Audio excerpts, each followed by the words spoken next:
Bon, la vie c'est comme ça, on est rarement content. La preuve par l'exemple avec Audrey devant sa balance. Ouais, elle veut se reprendre, ou plutôt prendre son corps en main. Ça tombe bien parce qu'à en croire les Macs féminins, la tendance pour perdre des calories rapidement, c'est l'intervalle training ou micro-training. L'idée c'est de faire des programmes d'exercice physique courts mais surtout hyper intenses. Bon, ça date l'intervalle training puisque des athlètes finlandais l'ont utilisé dès 1910. C'est parti d'une idée assez simple. Un athlète, même très entraîné, ne peut soutenir sa vitesse maximale plus de 5 à 6 minutes. La solution, utiliser un entraînement par intervalle. Ainsi, les entraîneurs arrivent à faire travailler leurs athlètes à des hauts niveaux pendant des durées bien supérieures, tout en générant des niveaux de fatigue bien inférieurs. Ceci s'explique par les phases de récupération entre les fractions qui permettent de limiter la fatigue tout en gardant l'organisme à des niveaux de sollicitation élevés. Ça, c'est pour la théorie. Le truc, c'est qu'aujourd'hui, tout est intervalle training, au point que ça ne veut plus rien dire. D'ailleurs, à force de mettre l'intervalle training à toutes les sauces, ça crée quelques dommages. Du coup, perplexe devant son ordi, Audrey s'est un peu bougée et a testé chez elle la fameuse méthode Tabata, le leader chez les ricains. Une séance minceur avec un travail sur l'intensité des exercices. Bienvenue dans votre Fitness Masterclass. Cool, c'est sympa, c'est gratos et ça fait transpirer. Comment la souffrance là? Mais Audrey, elle a besoin de challenge. Allez hop, direction les salles de sport, histoire de voir ce qu'elle propose en matière de fractionné, comme on dit dans le milieu du fast fitness. Bonjour monsieur, je viens prendre des renseignements, j'aimerais me remettre un peu au sport, brûler un max, on m'a parlé de ce qui s'appelle l'intervalle training, voilà, le fractionné. Vous avez ce genre de choses? Est-ce que c'est bien?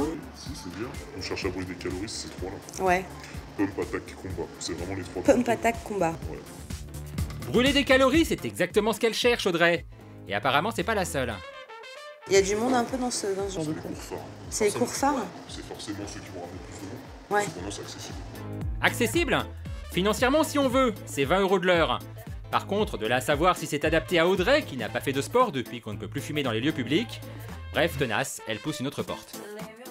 Nous, ce qu'on a dans l'esprit, on a le CX-Works, le Body Pump qui est assez intense, le TRX qui est pas mal du tout. TRX, ça me fait peur. TRX, Body Pump, on n'y comprend pas grand chose, même en maîtrisant la langue des Spice Girls. Heureusement, le vendeur va sortir The Argument.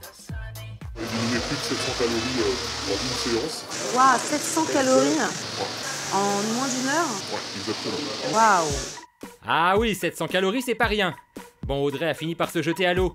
Direction un cours de Body Attack, les cours les plus courus depuis quelques mois. Bonjour madame. On vient pour un cours de découverte Body Attack. Oui, vous m'avez téléphoné. Oui, je vous ai eu au téléphone. Non. Ah si, je vous ai déjà vu quelque part. Ah bon? Là, c'est une découverte. C'est combien sinon le cours? C'est 25 €. 25 €? 25 € donc pour 55 minutes d'un cours généralement composé de 12 chansons. Avec de l'échauffement, de l'aérobic, de la course, de l'agilité et une phase d'intervalle training version cardio. Bon, FX, notre cadreur, ça l'a complètement mis sur les rotules. Mais Audrey, ça lui a donné envie d'essayer le vrai truc fashion, le CrossFit, sorte de parcours du combattant version intervalle training. Une célèbre marque de basket en fait la promo et a même ouvert une salle à Paris. On s'est inscrit pour le WOD, pour le cours de CrossFit D'accord. à 10h15. Initiation. Séance initiation, ouais.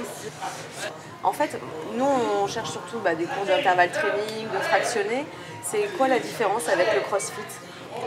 L'intervalle training, je pense que c'est par étapes, non? Oui, c'est du fractionné.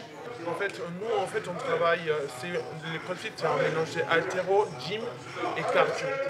Ça a du succès, il y a du monde, non? Grave. Oui, merci.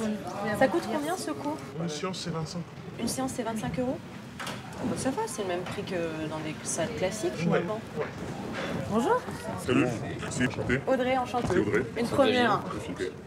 Première pour tous les deux? Ouais. Absolument, le pas dans la merde. Non, ça s'est bien passé quand même la séance, même si on se croirait dans une salle de sport version Donjon Interlope. Non, le problème c'est qu'aux États-Unis par exemple, où ils sont à donf dans le CrossFit, les gens s'inquiètent. Problème de dos, de genoux. D'ailleurs en France, en 2014, une étude réalisée sur 150 pratiquants prouve que 75 d'entre eux se sont blessés. Ouais, ça a l'air plus exigeant que le curling quand même ce truc. Du coup, il y a quand même 2-3 précautions à prendre avant de se lancer. Aller voir un médecin, voir si on est apte, si on n'a pas de problème et respiratoire et cardiaque ou autres pour justement pouvoir pratiquer une activité physique. C'est important. Tiens, ça c'est marrant, parce que quand elle s'est renseignée, Audrey, personne ne lui a demandé de certificat médical. Est-ce qu'il me faut Rien. un certificat médical? Ah, vous avez 2 mois pour le ramener, un truc comme ça, quoi. D'accord. Mhm. C'est pas obligatoire, en fait? Pas... Non, plus que ça. On ne demande pas de certificat médical, D'accord. on demande juste la motivation et sa tenue de sport. Et vous venez en salle, et voilà. D'accord. Non, vraiment personne. Si j'ai envie de commencer la semaine prochaine, est-ce que je dois demander un certificat d'aptitude à mon médecin? C'est pas obligatoire. Non. Vous avez... Après, c'est vraiment pour l'inscription, on n'est pas compliqué, hein, c'est juste de quoi régler. Bonjour. Il suffit de quoi régler? Pourtant, ça a pas l'air hyper safe ce truc. Il y a certains sports qui sont dédiés quasiment qu'à l'intervalle training, où les profs de sport ne font pas plus de 2 ou 3 ans, quoi. Ouais, après, Les profs, hein, je parle. Donc, ce sont des professionnels, etc. Au bout de 3 ans, ils sont cassés, problème de genoux, de chevilles, de dos, de coudes et puis ou d'épaule, et ils arrêtent, quoi. Ce médecin spécialisé dans le sport, par exemple, lui, il en a vu défiler des gens qui n'ont pas kiffé du tout leur séance de sport intensive. Je reçois des gens qui s'épuisent avec l'intervalle training parce qu'en fait, il ne faut pas le faire trop parce qu'on peut très rapidement passer en surentraînement. Mais ce que je reçois, c'est des gens qui se font mal avec des choses de haute intensité qui sont à la mode actuellement. Et en fait, les gens se font mal parce qu'ils ne sont pas prêts physiquement sur le plan musculaire, musculo-squelettique, et ils ne sont pas prêts physiquement sur le plan cardiovasculaire à faire ce type de choses. On ne peut pas commencer de manière ultra intense quand on n'en a pas l'habitude, parce qu'on prend des risques. Ah, mais alors c'est pour ça qu'elle était pas au top après son sujet, Audrey. Elle était pas bien préparée. Mince. On aurait dû aller voir le médecin avant de lui faire enchaîner 2 cours d'intervalle training. Ouais, on aurait dû.